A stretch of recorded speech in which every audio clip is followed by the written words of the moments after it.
After spending 43 hours painstakingly combing through the 10 Qs for 30 public SaaS companies from Q4, I've got 3 takeaways. In this video, I'm going to break these down one by one. If SaaS metrics are your thing, stick around, you might learn something today.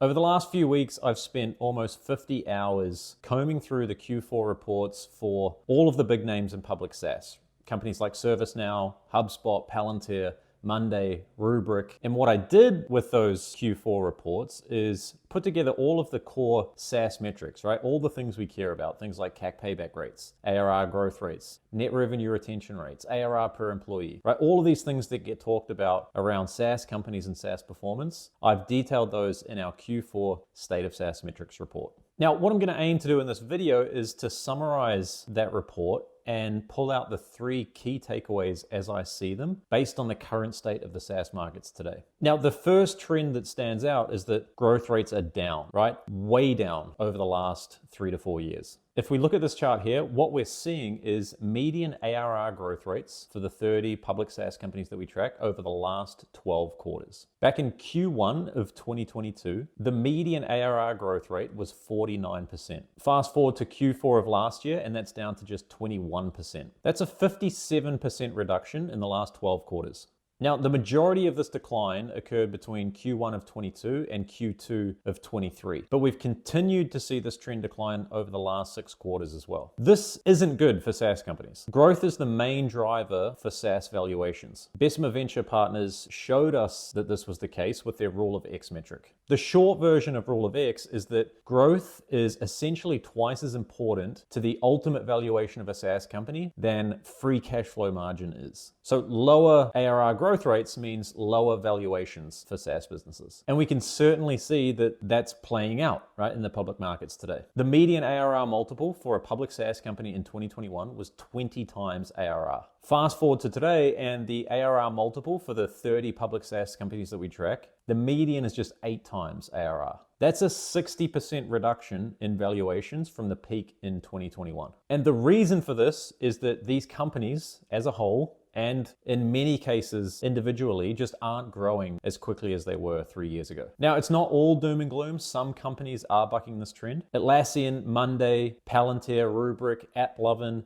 they all found a way to grow faster than 30% year over year in Q4. And with the exception of Palantir, these companies aren't riding the kind of AI hype train that we see in kind of the private markets at the moment. So it can be done. You can generate high rates of ARR growth. It's just much harder to do than it was 12 quarters ago. So growth is lower, and when growth is lower, what happens is that these companies need to focus much more on the efficiency of the business, right? When growth rates are high, SaaS companies can basically get away with burning any amount of money that they want. When that growth slows down, now investors really start to take a look at, okay, what are your free cash flow margins and what are your operating income margins looking like? Now, I want to stress that this transition isn't done voluntarily, right? If the SaaS companies had it their way, they would just continue to grow quickly. It's not like they've made a strategic decision to trade off growth for free cash flow. Their hand has been forced in this situation, right?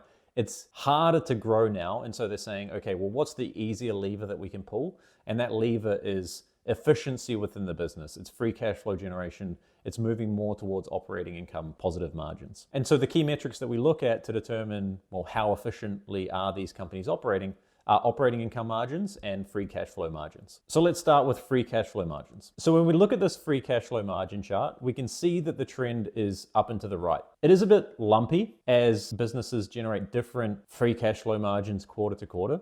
But when we break it out, looking at the quarters in isolation, the trend becomes a bit clearer. So if we look at free cash flow margins in Q1 for the last 3 years, we can see there was a big jump in free cash flow margins from 22 to 23, and then that flattened off into 24. Same trend again when we look at free cash flow margins in Q2, and even more pronounced when we look at the free cash flow margins over Q4 for the last 3 years, right? And in that Q4 chart, what we actually see is that there's been no change year over year from Q4 in 23 to Q4 in 24. So most of the increases that we see in free cash flow margin took place in that year of efficiency, right? Which was 2023. And companies haven't been able to kind of maintain that momentum into 2024. Pretty similar picture when we look at operating income margins as well. So pretty lumpy quarter to quarter, but clearly a trend up and to the right. But again, this has flattened out pretty considerably over the last 4 quarters, with operating income median increasing from just -2% to 0% or break even. So this is pretty interesting, right? I would have thought that for these companies, there was still a bunch of room for improvement in terms of driving efficiency gains within the businesses. But maybe they're tapped out, right? Maybe that year of efficiency in 2023 removed all of the low-hanging fruit, and it's actually getting much harder now for these companies to find additional efficiency gains in terms of operating expenses within the business. If that is the case, then the next 12 months for SaaS companies are going to be very challenging from a narrative standpoint. The thing that most of these companies have hung their hat on over the last 12 months is the fact that we're going through this journey of improving efficiency, right? We're going to see higher free cash flow margins.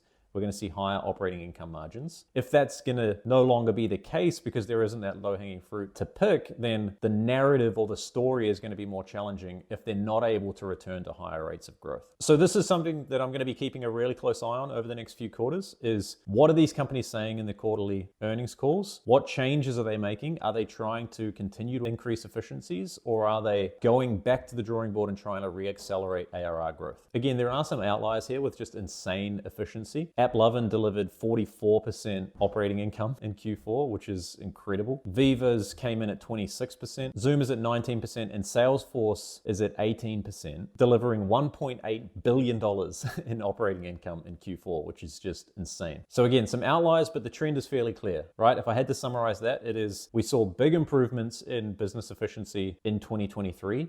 Those tapered off pretty substantially in 2024, and we're now at a point where that seems to have flattened off, right? So it's going to be really interesting to watch this over the next few quarters to see if that trend picks up again, or we continue to see that flat. And also on top of that is with the increased efficiency, are these businesses able to find a way to re-accelerate growth rates? Right, final thing I'm going to look at here is go-to-market efficiency for these companies. What's the trend in go-to-market efficiency over the last couple of quarters? So the way to get visibility into this is to look at 2 of the metrics that we track, which is CAC Payback and magic number. So let's start with CAC Payback. So when we look at this chart, we're up and to the right again. Unfortunately for these companies, up and to the right is bad on this chart, right? Because that means effectively it's getting more expensive for these companies to acquire customers. Over the last 12 quarters, we've seen an increase in CAC Payback rates from 20 months in Q1 of 22 up to 34 months in Q4 of 24. That's a 70% increase over the last 12 quarters. That's crazy. It's effectively 70%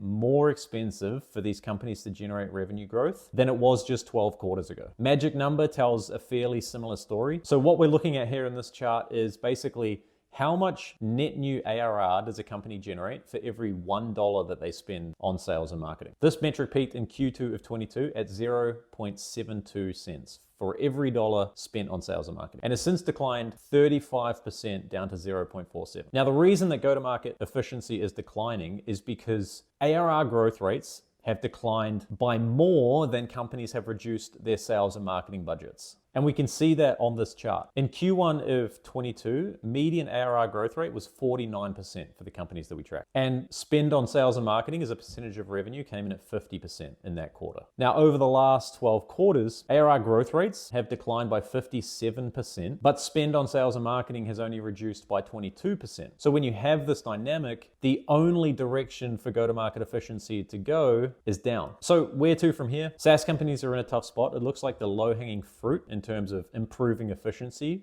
has been picked, and they're really going to have to take a hard look at the business if they want to continue to improve free cash flow margins or operating income margins. But at the same time, there isn't really a compelling case that these companies are going to be able to return to 30% plus ARR growth rates, right? The macro environment and the focus on AI just makes that even more challenging for some of these traditional SaaS vendors. But there are still some shining lights on the hill, right? Companies like Atlassian, ServiceNow, Monday, and Palantir have all found a way to continue to deliver high rates of growth and really strong free cash flow margins. Whereas companies like ZoomInfo, Box, Asana, DocuSign, they're struggling more than they ever have before. Now, my mission over the next couple of months is I want to go and see what I can learn from the go-to-market teams at some of these really high performers. I've got questions that I think the answers to will really help the go-to-market SaaS community. Right? For example, how does Atlassian deliver 30% ARR growth year over year with a